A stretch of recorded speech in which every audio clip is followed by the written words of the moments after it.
Certificate নেওয়ার জন্য কি করছেন?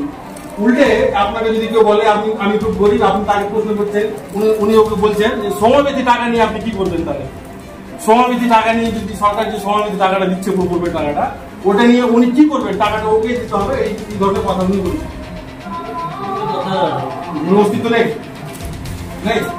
এখনই 2 মিনিট আগে প্রধান সাহেব আমাকে বলবো, তোরা শুনলে তো প্রধান সাহেব বলবো ডাক্তারবাবুর ব্যাপারে এটা যে প্রধান আমি বললে মহিলা যে ভিক্ষা করে খায় তার কাছ থেকে টাকা নিতে ছাড়ে। আমি বলতে চাইনি, যাকে বলেছে সিভিল তুমি এসেই বলেছে, আমার পঞ্চায়েত এসে বলে গেছে আপনি বললেন ম্যাডাম, আপনি বললেন এখন যে কি করবো ডাক্তারবাবু টাকা নিচ্ছে আমাদের কথা শুনে না, ডাক্তারবাবু জিজ্ঞেস করেন একদম বিলকুল সামনে উনি কথা টাকা নিচ্ছে ম্যাডাম।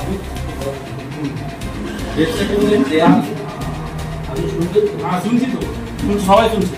ডেথ সার্টিফিকেট দেওয়ার কিছু নিয়ম আছে, সেটা হচ্ছে যে রোগীটাকে আমি যে ডেথ সার্টিফিকেট দেবো, সেই ডেথ সার্টিফিকেট আছে আমার চিকিৎসাধীন থাকতে। আপনার চিকিৎসা আপনি এই লোকটা হার্ট প্রবলেম আছে, তাহলে এই জন্য আপনার কাছে ভর্তি করিয়ে দিই। আপনি যদি হার্ট স্পেশালিস্ট থাকেন তাহলে যদি আমার ক্ষমতা থাকে আমি চিকিৎসা করবো, না থাকলে আমি রিফার করবো। তো আপনি ওই তো হসপিটাল থেকে ওখান থেকে দুর্গাপুর থেকে ট্রিটমেন্ট করেছে, বাড়িতে এসে মারা গেছে, আপনি ওর কাছ থেকে 500 টাকা কিছু জন্য নিলেন। আপনি আমার কাছে ডেথ সার্টিফিকেটের জন্য আসলেন, ডেথ সার্টিফিকেটের শোয়ের জন্য 500 টাকা ঘুষ নেওয়ার অভিযোগে চাঞ্চল্য বেওয়া 1 নম্বর তৃণমূল পরিচালিত পঞ্চায়েতে। অভিযুক্ত পঞ্চায়েতের চিকিৎসক। অভিযোগকারীর দাবি, কয়েকদিন আগে বেওয়া 1 পঞ্চায়েতের বাসিন্দা সাদাকাত মির্জার বাবা মারা যান। সেই মৃত্যু সনদ পেতে ফর্মে সই করাতে গেলে সংশ্লিষ্ট চিকিৎসক 500 টাকা দাবি করেন। ঘটনার বিরুদ্ধে সরব হয়েছেন তৃণমূল কংগ্রেসের সোশ্যাল মিডিয়া কমিউনিটির রাজ্য সাধারণ সম্পাদক মাকসাদ শেখ। তিনি প্রকাশ্যে অভিযোগ তুলে জানান, সাধারণ মানুষের কাছ থেকে এভাবে অর্থ নেওয়া লজ্জাজনক। এ বিষয়ে বেওয়া 1 পঞ্চায়েত প্রধান পঞ্চমী দাস বলেন, আমি বিষয়টি জানি এবং ইতিমধ্যেই বিডিওকে জানিয়েছি।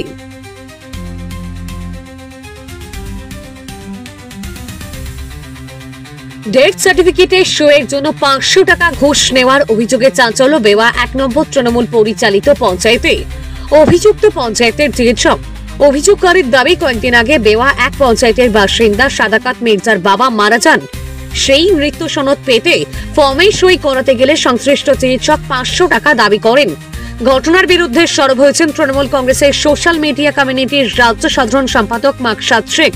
তিনি প্রকাশ্যে অভিযোগ তুলে জানান, সাধারণ মানুষের কাছ থেকে এভাবে অর্থ নেওয়া লজ্জা।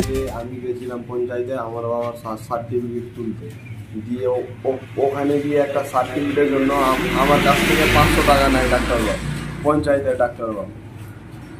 দিয়ে আমি 500 টাকা দিয়ে সেই সার্টিফিকেটটা সংগ্রহ করেছি।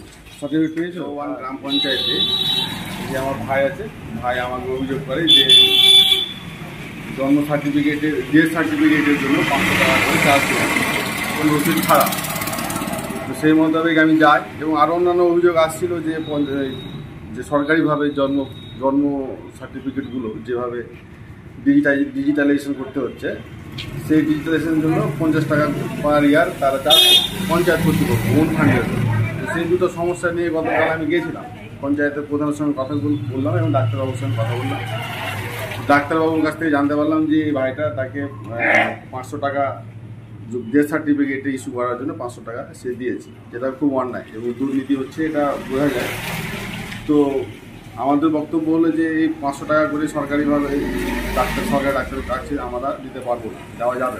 এবং দ্বিতীয় কথা হচ্ছে যে এই যে সাধারণ মানুষের হয়রানি হচ্ছে, প্রত্যেকটা সাধারণ মানুষ এলাকার প্রত্যেকটা সাধারণ মানুষ 50 টাকা পার ইয়ার দিতে গিয়ে অনেক হিমশিম খাচ্ছে। অনেক খেটে খাওয়া শ্রমিক আছে যারা দিন আনে দিন খায়, কিন্তু তাদের বাড়িতে 2 থেকে 3টা 5টা, কারো বাড়িতে 5টাও আছে।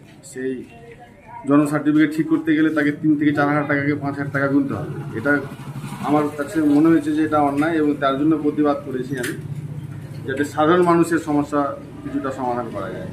পঞ্চায়েতের প্রধানের কাছে আমাদের আবেদন ছিল যে এটা এই যে 50 টাকা পার ইয়ার যে ফিটা আছে, সেই ফিটা কমিয়ে 100 থেকে 200 টাকা ম্যাক্সিমাম নেওয়া যেতে পারে, নিলে খুব ভালো হয়।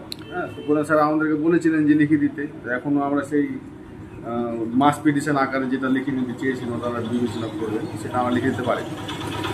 আমরা আগামীতে এটা হচ্ছে ডাক্তারবাবু, যেটা কোনো সমস্যা নেই, ডাক্তারবাবু বিনা রসিদে 500 টাকা করে ডেথ সার্টিফিকেট ইস্যু করার জন্য চার্জ করছে।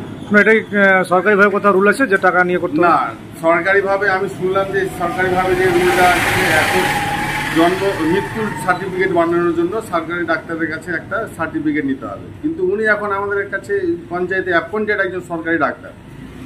সে সরকারি ডাক্তার নিজের চেম্বারে, উনি বলছেন যে আমি নিজের প্রাইভেট চেম্বার থেকে সার্টিফিকেটটা দিয়েছি। তো প্রাইভেট চেম্বার থেকে সার্টিফিকেটটা যদি দেন, তাহলে তিনি বাইরে থেকে দেবেন, তিনি তার ঘর থেকে দেবেন বা পঞ্চায়েতের বাইরে থেকে দেবেন। পঞ্চায়েত অফিসে বসে তিনি প্রাইভেটের কথা বলছেন, 500 টাকা এই ভাইটার কাছ থেকে নিয়েছে। এই ভাইটা অনেক গতদিন আগে আমার কাকা মারা গেছে, খুব অসচ্ছল অবস্থা, খুব একটা ভালো অবস্থা নেই, এবং এনার কাছ থেকেও 500 টাকা করে নেওয়া হচ্ছে। হ্যাঁ, তো অন্যায় দেখলে আমি প্রতিবাদ করি। হ্যাঁ, এটা আমি জানি যে আমাদের পশ্চিমবঙ্গ মাননীয় মুখ্যমন্ত্রী মমতা ব্যানার্জি আমাদেরকে কিছুদিন আগে সোশ্যাল মিডিয়া পোস্ট করেছেন যে দুর্নীতির বিরুদ্ধে উঠে দাঁড়াতে হবে। তো এই যে দুর্নীতি হচ্ছে, সাধারণ মানুষের যে হয়রানি হচ্ছে, সাধারণ মানুষ একটা পরিষেবা নিতে গিয়ে পঞ্চায়েতের স্টাফদের দ্বারা মানে